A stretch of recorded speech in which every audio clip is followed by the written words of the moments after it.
Good day, and to all our viewers, and hearty word of welcome to this NWU AMT Seminar Webinar.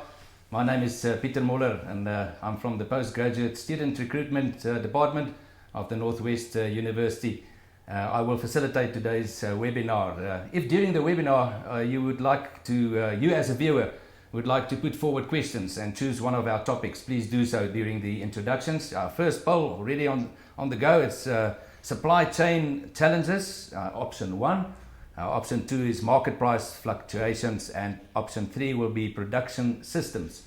Now, this is the second in a series of 4 NWU AMT Agri Webinars, and it offers insight into the latest trends and developments in South Africa in the agricultural context. And the webinar also focuses on price fluctuations and also the uncertainty in the agriculture. Also features NWU's two experts, Dr. Johnny van der Merwe and Dr. David Spies. And they will be joined by Jaco Oosthuizen. He is the CEO of the RSA Group, and also to Henning Ellis, and I will introduce them. Henning Ellis is the Managing Director of AgriServe. Dr. van der Merwe is currently a senior lecturer at the field of agricultural economics. He's also a member of the Trade Research Entity at the Northwest University, and his speciality is pricing and innovation, also on the competitiveness of the South African wheat industry. Another major focus area for Dr. van der Merwe is his involvement in sustainable profitability studies, in grain studies, and he has more than 10 years experience in various development projects for the agricultural industry. It's nice to welcome Dr. Johnny van der Merwe. Thank you very much, Peter. And hi, I'm Dr. Johnny van der Merwe, as Peter mentioned. And welcome to this live broadcast, and welcome also to our excellent panel of experts that we have here today.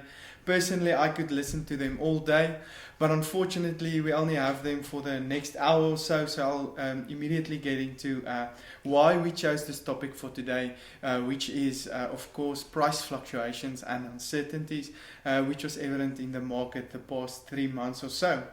The past 3 months we saw major changes in markets across the world, resulting in significant price changes and uncertainties in the agricultural market specifically. Part of being successful in the agri market, of course, is being able to make educated guesses, and there wasn't any economic model, I think, as the panel would mention as well, that could have predicted this current outcome, and which created massive uncertainties, not only from the supply side but also from the demand side as well. Each week I talk to various role players in the fresh produce industries, the livestock industries, as well as the grain industries. And what is and still is very evident to me is that everybody is uncertain about the future and how markets, and especially consumers, will react to these drastic changes in the markets out there. I also realized that every commodity will have a different effect, or will react differently to these changes, meaning that every producer or every role player in the agri industry out there will be impacted differently, of course. More in-depth analysis I will leave to the panel of experts, of course, which will focus on these major sectors within the agricultural industry. We have recently seen less fluctuation in prices, which is hopefully some form of normality that is entering into the market again, with the economy that is slowly starting to open up again. However, the main question on everybody's lips is still, what is the new normal? Where will prices stabilize to? And did consumer demand change permanently? And what part of consumer demand changed, and how will it change our value chains and supply chains? And how can role players, of course, in the agri industry position themselves to stay relevant within these uncertain times? Looking forward, my personal feeling is that there will be less purchasing power, of course, in general from consumers, which can result in higher LSM products, of course, to stabilize on a lower level going forward. This will move some of the demand away from these higher LSM groups and towards your your lower LSM products, but this shift in demand won't necessarily mean higher prices for these lower LSM group for these products, which is due to the consumers that is extremely price sensitive at the moment still. In general, the feeling on the market the past week, I just wanted to mention this, was that buyers are buying less at the moment, irrespective of the price that they can get it at, which is a good indication of less money that is going around, especially when considering your lower LSM groups. Looking into these three different sectors that we will concentrate on today, it is specifically the fresh produce market prices. And on closer analysis, we have seen that comparing the average price for May 2020 to a year ago, the May 2019 price, we have seen in general an increase in prices. The products that AMT is specifically looking at, we saw a 38% increase in prices, but we have seen between 10 and 20% drop in volumes as well. Looking into the livestock sector, we have seen a significant increase in specifically the lamb or the lamb prices, the 823 lamb price, with a 22% year-on-year increase. This was mostly due to my feeling not really demand factors, but the recent droughts that we had over the last seven odd years that resulted in much or less animals that is currently in the market, and demand of course staying relatively higher at the moment. Beef prices decreased by approximately 2%, pretty much on a similar level. Everybody knows what happened to the maize price. I think my personal feeling, hopefully we'll hear from Henning later on today or later on in this webinar. My personal feeling is that the exchange rate that is extremely or that depreciated extremely weak exchange rate resulted in the maize price to be approximately 300 or rand odd per ton higher as that what we expected prior to the season, of course. But given all these uncertainties, we got these expert panel here today, and yeah, we hopefully can hear more from them today. Thanks, Peter.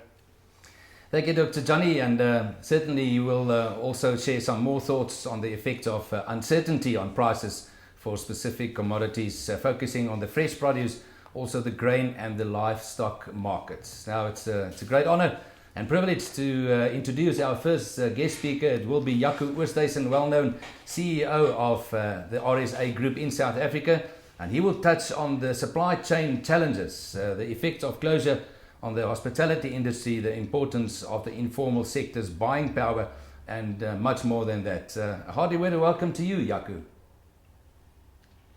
Thank you, Peter. I don't know so much about famous, but thanks for the opportunity to talk a little bit about who the RSA Group is and to give a bit of insight in terms of how we experience these unprecedented times.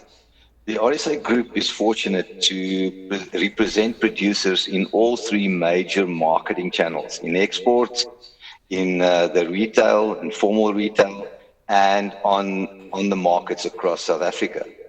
And we were also fortunate to be part of essential services and experienced this process of lockdown firsthand.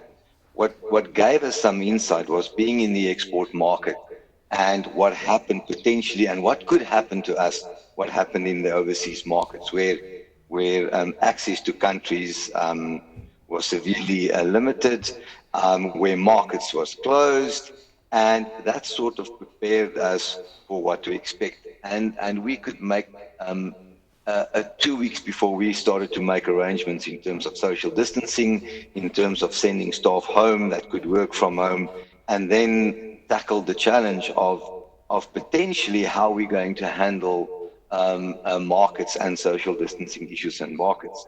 And some of the issues that you've mentioned was not foreseen. There's no manual that were written for COVID-19 and lockdown. And I do think where we are today, we are also struggling with how do we get ourselves effectively out of a lockdown situation in terms of the stages that we're in.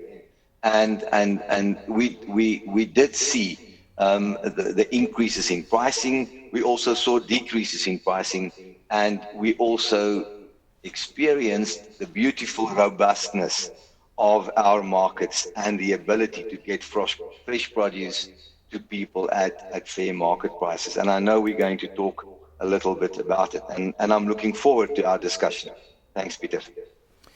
Thank you very much, Jaco. And it's a privilege also to introduce our second guest speaker. It's Henning Ellis, Managing Director of AgriSurf. He will touch on challenges and uncertainties in the grain markets, creating price fluctuations in the sector almost for the last 3 months, as well as what he is expecting for the coming few months. That's post-COVID-19. Hardy word of welcome to you, Henning. Hello, Peter. Hi, Johnny. Thanks for the opportunity. Well, I'm Henning from AgriSurf Commodities. We are a commodity trading house based here in Potchefstroom, and we primarily deal with the procurement of grain commodities directly from the farmer and transporting it to the end user, to the mill. And that puts us right in the middle of the firing line of emotions and everything that goes with price fluctuations. As those of you who have watched the grain prices the past couple of 3 months, you know there were quite a lot of volatility in the maize price market. 3 months ago in March, the white maize price was trading around 4,400 rands per ton, and amidst a whole lot of volatility and price fluctuations, white maize is currently trading at around about 2,400 rands a ton on Safex. And that brings quite a lot of emotions to the market, especially on the producer and the end user side, where's fair value for the commodities. Well, just to kick off or to set the base for the discussion, first of all, the first thing is South Africa is on the fourth. Right before the start of a big harvest crop season. We're expecting roughly in the area of 15.5 to 16 million tons of maize to be produced this year. But in addition to that, is that the harvesting season has started quite a bit later. Because of, as you see, like I said, I've got short sleeves on here. It's still quite warm, the temperature. And the maize crop requires that It requires that frost weather in order to bring the moisture of the maize down in order for it to be harvested and delivered to mill. And because of this unusually warm weather this time of the year, the moisture content of the maize specifically has remained quite high. And that had a multiple implications for the whole market. First of all, the producers can't get into the fields to harvest, and they can't deliver the product. And obviously the opposite side of that is that the end user, the millers, they are in desperate need of maize to be milled, because seeing as we come out of the old season, the pipeline stock is quite scarce to get hold of. And that is just the first or a single part of what added to the price volatility of the maize prices, coming from so high to where we are now. And on top of that, throw in the next thing is the COVID situation is on everybody's lips.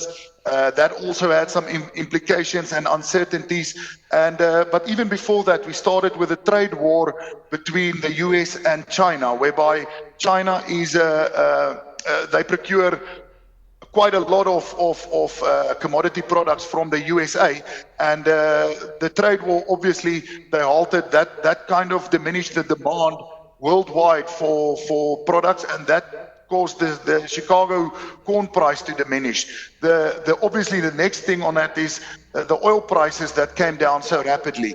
So in the USA, ethanol production is quite a big user of US corn, and with the oil price coming down so drastically, it had the implication that ethanol can't be produced financially viable, and so all ethanol production has grinded to a halt, and that by implication further reduced the demand for corn in the US. Back to our local market, as I mentioned before, we are in the beginning of quite a big maize harvesting season, expecting roughly about 16 million tons. Up to this stage, we've had about deliveries of 1.8 tons combined white and yellow maize for the season. So that's about 6 or 7% of the total crop that still has to be delivered. So yes, just to sum it all up, it's quite an exciting ride lying in front of us in the commodities game, and something to look forward to. Thank you very much, Henning, Alice, and it's nice to hear all that, and also looking forward to hear much more about what we can expect for the next 3 months post COVID-19. Another expert at the NWU, Northwest University, and it's our third guest speaker, will be Dr. David Spies. He's a senior agricultural economist, and he will touch on the agri-food value chain, importance of export markets and supply, and demand factors within the livestock industry of South Africa. It's great to have him here today, Dr. David Spies. Thank you, Peter, and I'd like to thank you for creating this initiative and providing a platform where we can, even in these difficult times, discuss between stakeholders the importance, and we like to remain relevant within the market, and it's important for us to also know what's happening. Now, the red meat industry hasn't been without the challenges. We've seen a lot of pressure from the demand side, and there is hope. I like to highlight, what we do in times of challenges like these in terms of information use, and we've seen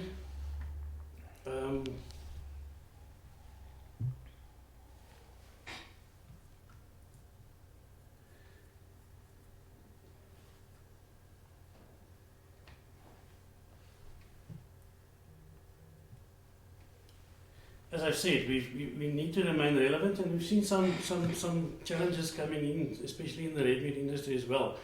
And if I can use a small presentation, Peter, if you look at the red meat value chain, just in short, there's a number of factors of importance if it comes to the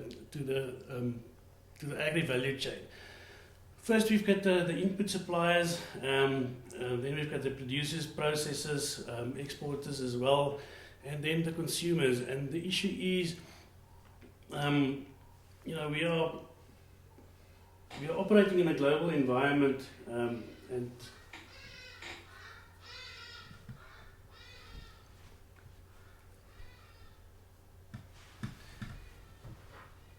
We seem to have some technical problem there. I think I'd like to move, as we said that we'll come back to David. We said in the beginning that if you, during the webinar, you as a participant would like to forward questions or choose one of our topics, the options. And I think at this stage our poll really shows us that supply chain challenges is quite popular. And maybe I can move to you at this stage, Jaco. Jaco Oosthuizen, CEO of RSA Group South Africa. One of the most important statistics are the performance in growth, the decline on prices of top 20 products and lines. You've done some studies and research on the last 4 to 5 years? Yeah, Peter, we did, and it was interesting to see which lines were the ones that sort of performed best in terms of commodities or market lines, and I wouldn't have guessed that the ginger would end up on top. But in terms of what it can be put to good use, we're very happy for the ginger producers in terms of where prices and volumes are going in terms of the commodity.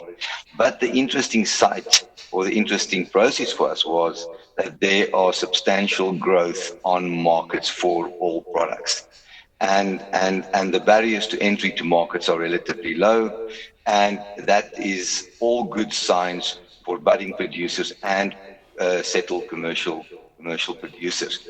And the markets learned us a few lessons in terms of the past 3 months with lockdown, in the sense that it was very quick move with where demand was shifting to on commodity lines. We had the impact of the closure of the hospitality trade quite quickly, and it had an impact on certain products, and that information moved quickly through the market, and yet the market developed the ability to move that stock that didn't move initially. And it also rewarded the producers in terms of where product was in high demand. But obviously that was all in balance with supply and demand forces that we saw changing as well on markets, and producers had to adjust, and supply lines had to be adjusted to be able to keep the markets stocked. And also you saw the effect on retail, and I think the producers and their support staff and their workers did a phenomenal job in keeping these markets stocked in terms of product. Jaco, you touched on it, but is there? Could you elaborate more on the comparison that we had, from since May 2019 up to now for the year period? Yeah, I can, Peter. And when we look at most of the markets, and if we compare May 2020 to May 2019, on most of the markets, we see a decrease in most of the major sort of commodities on the markets. And I think an economic reality is that there is a tightness in spending power. So we did not see, yes, we saw price increases that came with less product on markets, but I do think it was suppressed in terms of the availability of spending power. And I do think that's going to be an interesting topic to cover going forward, that how is spending power going to recover in difficult times like this, including where a big portion of the demand is not trading at full capacity, and that's the hospitality trade. I think that got certainly offset by people eating more at home, cooking more, and there was that increased demand for basic products in terms of cooking at home and looking for value. And that's exactly what the markets provided to buyers and their consumers. Thank you, Jaco, for that. Dr. Johnny, would you like to add on? Yes, Peter. I think, as Jaco mentioned, I think purchase power and the shift in consumer behavior will be a major role player in the markets, in market price changes, of course. We look into, of course, the markets, the fresh produce markets in South Africa is, of course, driven by supply and demand. I think it's, I want to commend the RSA group especially for what role they are playing in making sure supply and demand is the major factor that is determining prices at the moment. And within, as Jaco also mentioned, in these uncertain times, it was crucial that supply and demand play the major factor, or the most important role in determining these prices. That led to not only the consumer but also the producer to be able to continue to trade in these uncertain times. Peter, I would really like, I saw personally, we saw from AMT's side, we saw the effect that the informal market had on fresh produce markets, of course, and the initial price drop that it had on the markets.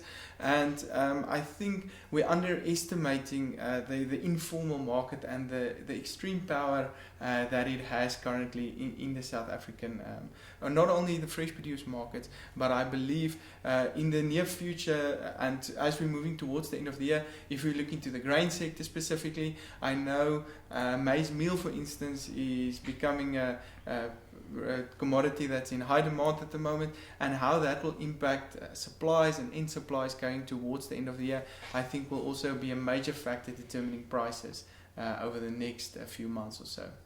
Thanks, Peter. Thank you, Johnny. Just a quick one to you, Henning Ellis, Managing Director of AgriSurf. Did you experience the same within the last 3 months?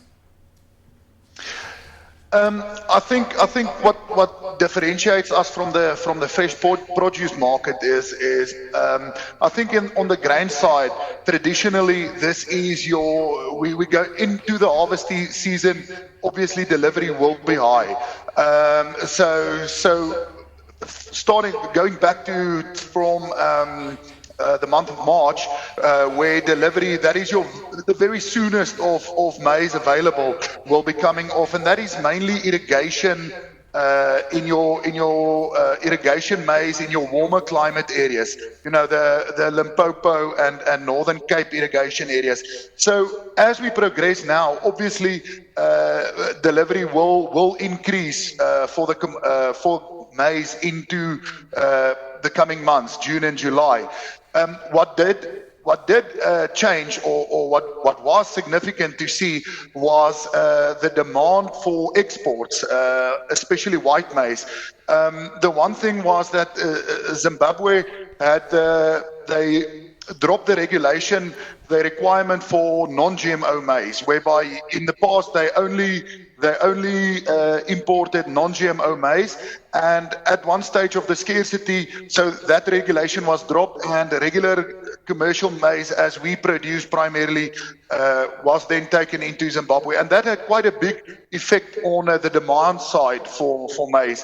So that increased the demand, the monthly demand for local maize quite significantly. And to put the two together, if that would happen, if that should stay the case going forward into the coming months, our demand that increased so much, it very well might offset the higher delivery of the expected big harvest we have this year. So that was kind of an interesting factor to see. But I think it was more, just to go back to the price volatility of it, is whereby the one thing to maybe indicate is that the futures market, it rewards the producer that gets early delivery, and I think that is much in line with the fresh produce market as well. The grain producer that is able to get to the market earlier with his product, he had the financial reward for it. And in this season, that reward was quite significant, So our pipeline supply of maize was so depleted coming from last year to now. And so that is whereby the farmers that were able to deliver in the month of March and April, they had quite a big financial reward, as to now where the bulk of the crop will come off, and the prices are quite significantly under pressure to the levels where they are now. I hope that answers your question, Peter.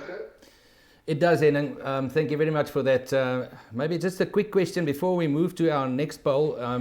And I think this is one for you, Jaco. What are some of the largest issues in the supply chain domestically experienced? Thanks, Peter. I think if we look at how quickly producers had to compartmentalize their farms in terms of being able to if you could put it that, to make sure that there's no infections at farm level, there was an impact in terms of logistics. But I think the biggest impact that we've experienced was the initial lockdown of the informal trade and the spaza shops that could not get to market in that first week, and organized agriculture had to work closely with government to be able to get that turned around, because it is, like Johnny mentioned, quite a large demand sector within our markets, and they've developed the ability to be very efficient, get to markets and get product to people. So that was for us one of the largest impacts in terms of the supply chain. And then obviously the hospitality trade that was non-existent in the first 5-6 weeks of lockdown. Thank you, Peter.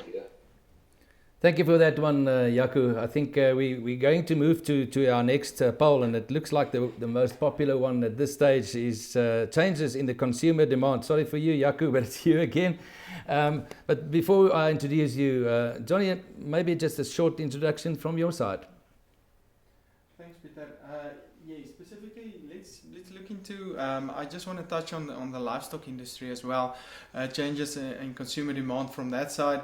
As Jaco also mentioned, I think the hospitality sector that closed, conferences that weren't able to take place. That's why we are having an online webinar, of course, and weddings and so forth that didn't took place. It resulted in massive changes in consumer demand, of course. And a lot of the, if you look into specifically, let's say pork, I think a lot of the products moved into the frozen sector in terms of, or moved away from the frozen sector and to the fresh sector. And retailers such as Pick n Pay and Woolies and so forth had to absorb a lot of the volumes, and it was simply a high risk at the moment for them as they couldn't also determine how this consumer demand had to change. I think recently, the last 2 weeks or so, as mentioned, I'm talking a lot to these role players, and I think the last 2 weeks or so we have seen some changes in consumer demand. People getting back to work. I think people getting back into more normal routines, and buying, as well as the takeaways opening up. I think which is going to give a big boost especially for the poultry industry. And I think that would maybe mean we're going to move slightly away from the sheep or mutton products and beef, and we can move back to pork and poultry. Pork producers were extremely under pressure the last 2-3 months. Of course, prices dipped significantly, and coupled with the maize price that were extremely high for them, resulted in very high input cost and low output cost. And but hopefully we have seen signs that can turn around now. So hopefully some good signs for the pork producers out there. They had the ASF that broke out now as well. But to my personal opinion, I think pork is the safest, especially if you buy it from the 360 group and from the commercial farmers. Pork is probably the safest meat that you can buy, with all that biosecurity and so forth that they put into place to ensure these disease outbreaks can't take place on a wider scale. But taking that into account, that is probably what we have seen now taking place. And I think when you're moving specific LSM groups, specific LSM targets that we can see now, there will be a slight shift in demand as we're moving out of the lockdown. And but we must always remember, I think as Jaco has mentioned as well, we're gonna have less purchasing power. So how are you gonna, as an agri role player, wherever you find yourself, how are you gonna position yourself to still be relevant in 3 or 4 months' time? I talked to a lot of guys, but I think you can't make drastic changes. You must make sure you look into a longer term trend, and hopefully some of the discussions coming out of this webinar will give some indication of where markets are likely headed over the longer term, and you can move your business into that direction to still be relevant in 2 or 3 years' time. Thanks, Peter. Thank you, Johnny. And Jaco, I can see you're eager to respond. Would you like to add on that? Yes, Peter. I think Johnny mentioned a few important points. What we experience in terms of the changing consumer trends, I think we all experienced. We were in lockdown and people cooked at home, so less convenience food and a bigger demand for basic fresh produce foodstuffs, and what that brought together was that the initial, if you could term that, panic buying we saw in terms of even fresh continued for quite some time in retail, and they experienced very good trading periods. But I think some of the trends that is going to remain with us for quite some time is that people rediscover the health benefits of fresh produce and home cooking, and the ability of the independent retail and retail to be able to supply that demand. And then the processing of, or the cut vegetables and prepared vegetables, I think, took a knock because people went back to basics. How long that's going to be with us is going to be interesting. But certainly, from our perspective, we think that people have rediscovered the value of fresh produce. And what we did see was, in terms of our regional markets, where it's in the far outlying provinces, in terms of Nketsi, Polokwane, Nelspruit, and the new market in Vaal, that those markets were discovered, and we see, not to go with the trend, but we saw exponential growth on those markets in terms of sales and volume, and the ability, in other words, to get product to people. That was for us an eye-opener. Thank you very much, Jaco. Yeah, the input cost changes, and I think there's a lot of questions being asked for that as well. Henning, I'd like to ask you, one of the questions, the supply of diesel is also under pressure. Do you think this problem will have a major delay during the harvesting time, which is on hand now? Peter, definitely. Just to go back to the input cost changes as a whole, I think, first of all, is the foreign exchange, the rand-dollar exchange rate that is so high at the moment. So to start off there is the expectation for input costs going into the new season, looking even a year ahead to 2021. Even now you can see prices like fertilizer is up, is much more expensive. All the other things, all the other input costs, farmers has to account for, seed cost, all those type of things. So definitely that will have to, the commodity price will have to reimburse that input cost in order for it to be profitable. On the diesel, that is kind of a serious problem we sitting with, on our hands at the moment. Is we are in the beginning, like I mentioned a couple of times now, we are right at the beginning of a big harvest season, and the diesel is required to get that harvest off and to get that harvest to market again. So the diesel shortage couldn't have come at a worse time, I would expect, because the other side of that is, as long as the crop can't be harvested and delivered, then the shortage of the supply will remain, but the quality and of the crop on hand will continue to diminish. As the moisture goes down and down, a farmer aren't reimbursed for that loss of weight in terms of moisture for the maize. So yes, definitely, it's a double-edged sword, I think, is the shortage of diesel now. The product can't be harvested, and the longer a farmer has to wait to get his harvest off, the lower his price will be. And on the other side is that input costs for next year will be soaring. So definitely not good news, the diesel shortage. Thank you very much, Henning. I'd like to ask Dr. Johnny as well about the importance of export markets. Could you perhaps elaborate on that, Johnny? Thanks, Peter. Peter, looking into the livestock industry, I believe the export market, as Dr. David mentioned earlier, we are a net exporter of beef at the moment, and the export market plays a crucial role. We have seen recently the important role that the export market also plays for our mutton prices.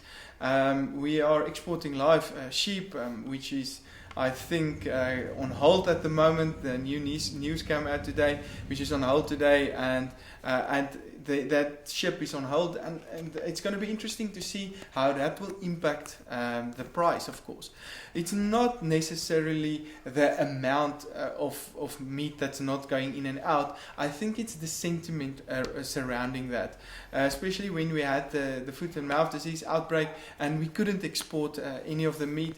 It created a negative sentiment in the market out there, which negatively impacted prices, of course.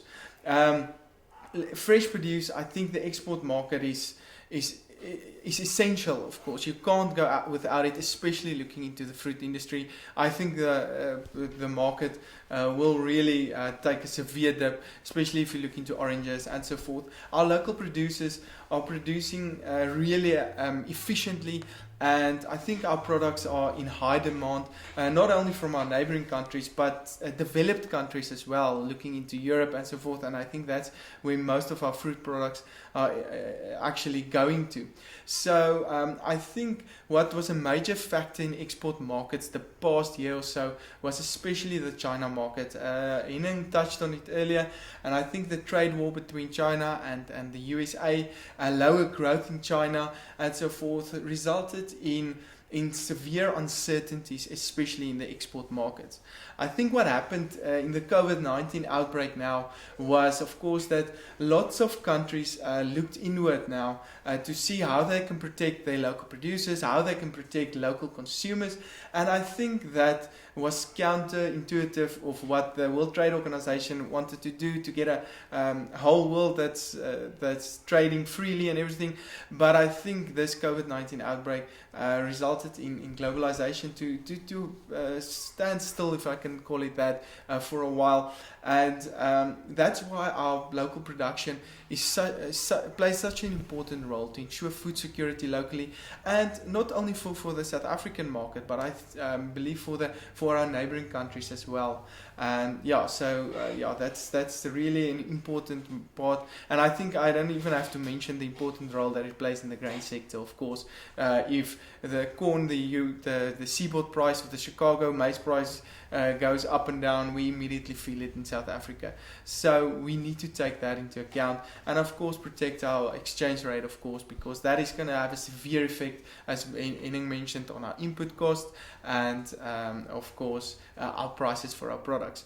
Quickly touching on what Henning said as well for the diesel, there is the word that we are about a month behind, and hopefully we can get diesel to the most crucial areas soon.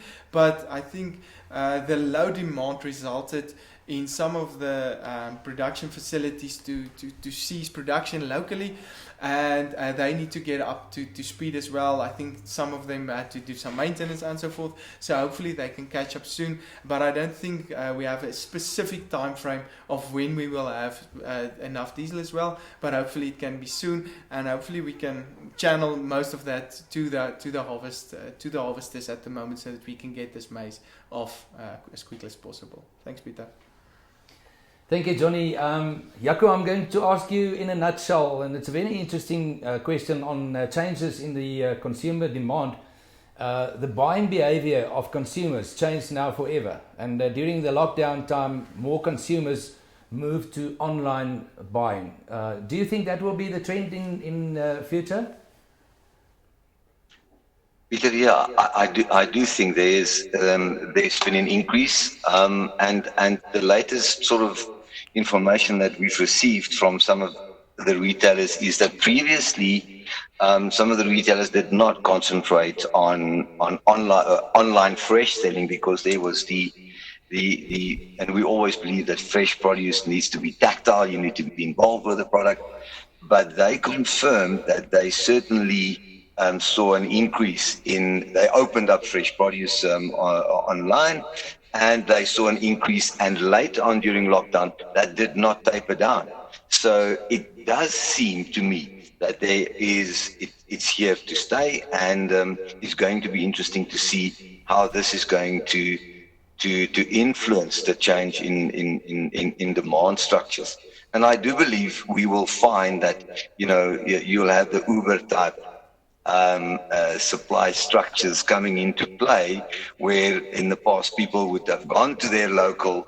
Now they don't want to go to the local, and they order, and the Uber picks up for them. It's very interesting how that's going to influence certainly the demand structures going forward. Thank you for that, Jaco. And I think we can move over to another poll. And well, the most popular at this stage is the fresh produce market expectations. Very interesting. And you've done a lot of research on that, Johnny. Could you elaborate on that? Yes, thanks, Peter. Fresh produce market expectations, I think Jaco and his team will also have a good know-how of where these markets are headed.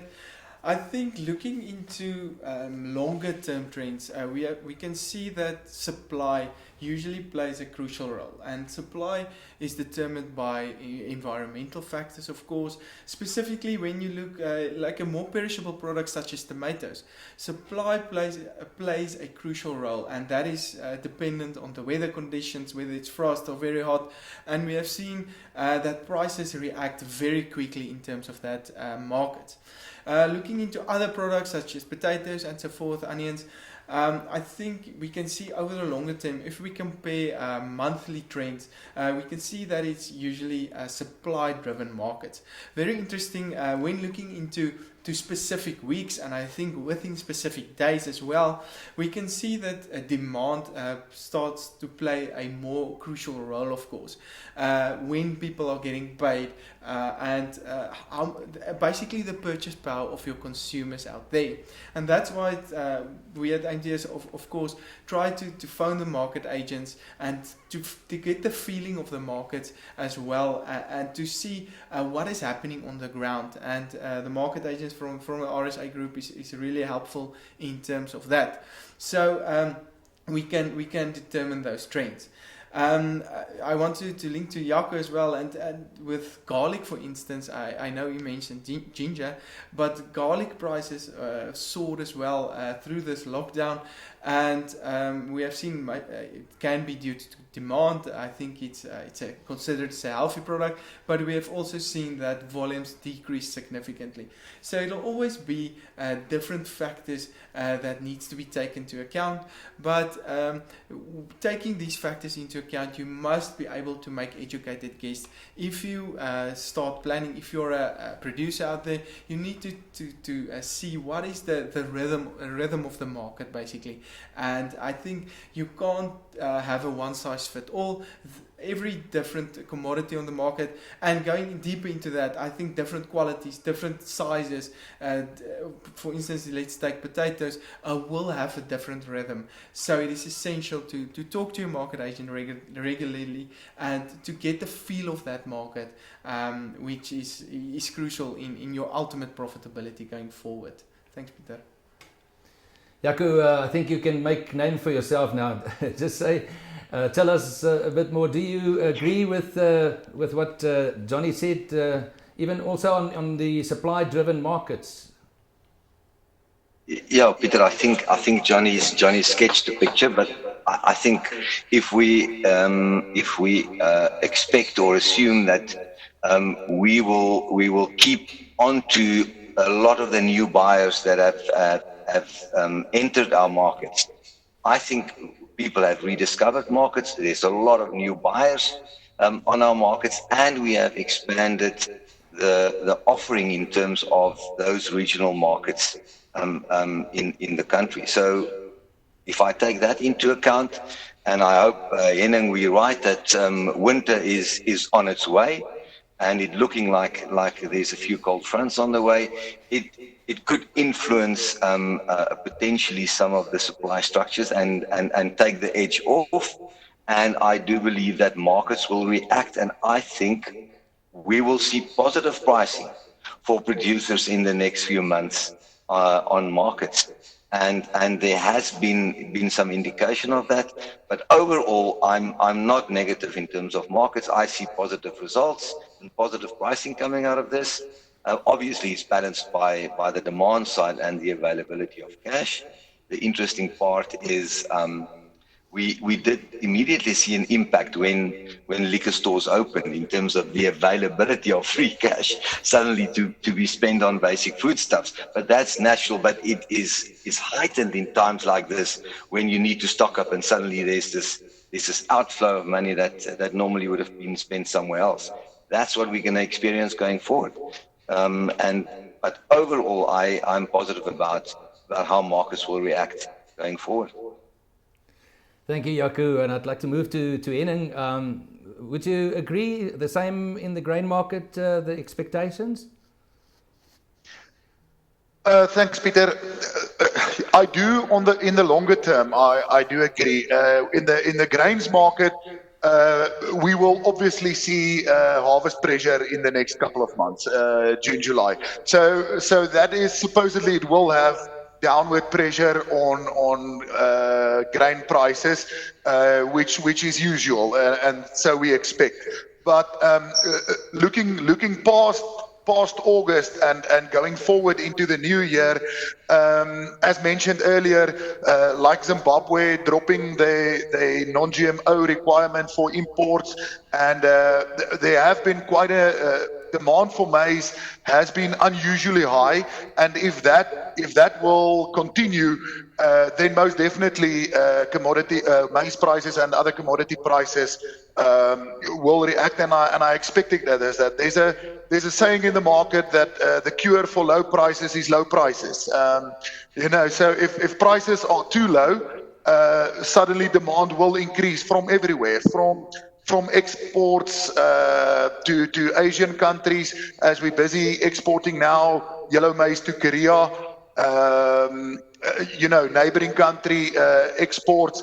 So definitely in the longer run. But on top of that, just to maybe put in a silver lining onto a dark cloud over the short term, is that thanks to the higher exchange rate, where we're currently at 16 Rand 70. I mean, it wasn't long ago we were at 19 Rand, but that has kept the local maize price relatively high in comparison to the Chicago price. And Chicago is busy or almost completing the planting season now, and it is expected to be quite a big planting. The acreage to be planted is expected to be quite big. So Chicago price is relatively low, roughly in the area of $3.30 per bushel, and that is low, the low end of the spectrum for the past 5 years to maybe even 10 years, if I'm not mistaken. But and on top of that, you put in our big crop.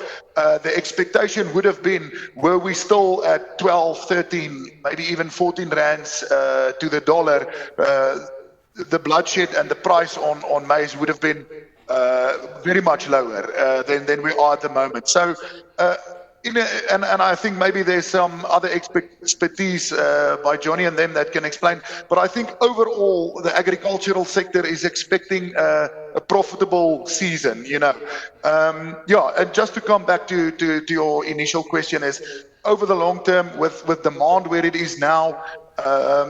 I expect the prices to be increased, and to connect to what Jaco said. I think a lot of markets were discovered in the maize as well. Just to go back to the Zimbabwe example, once they are a country that are a net importer of maize, and once that GMO requirement is dropped and they see that it doesn't have quite a big effect on health and so forth, we can expect that demand from South Africa for Zimbabwe importing South African maize. So that demand side for our crop would be there and would continue to grow into the future. So it's exciting going forward. Right, I think before we get, Henning, I'm also excited of what you've said, and I want you to be that positive when we conclude within the next 10 minutes. But Jaco, just a quick question, a very interesting question that came in. With the increased demand of fresh produce in South Africa, has there been any specific or unexpected changes in imports and exports of fresh produce? Peter, not really. We South Africa is in a very lucky position that we're self-sufficient 12 months of the year. And the only time there's really counter-seasonal export opportunities is in winter, where we would be seeing grapes being imported from I think the first country that we start with is Egypt, and then it moves into Europe, into Spain, and then in the stone fruit season there would be some stone fruit. So I don't really see any opportunity really for importing of product. And if you look at the exchange rate, it doesn't make sense, when we have local production to import product. You might find that from an export perspective, there could be price points locally that could take some of the export volumes to be sold locally. But that could happen. But I think from a local supply perspective, I don't see the need for any imports of product at this point in time. Jaco, and it's still back to you. Another question, is there traditionally a negative correlation between economic growth and demand on fresh produce markets?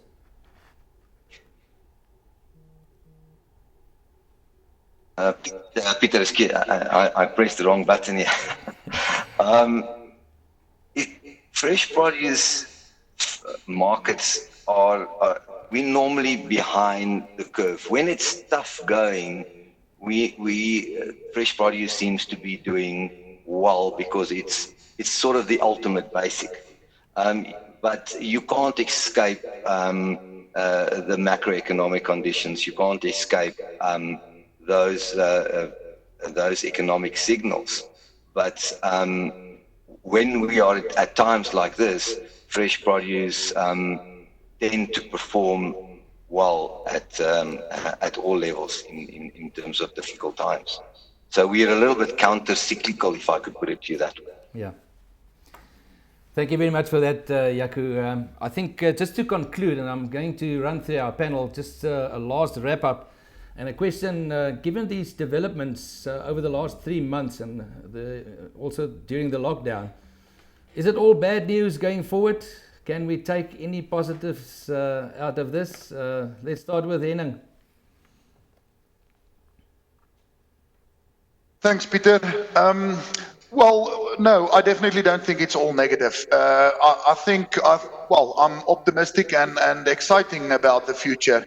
I think I mentioned it earlier, and to sum it all up, a big harvest is good for morale of all the producers, and usually that's where the emotional sentiment lies.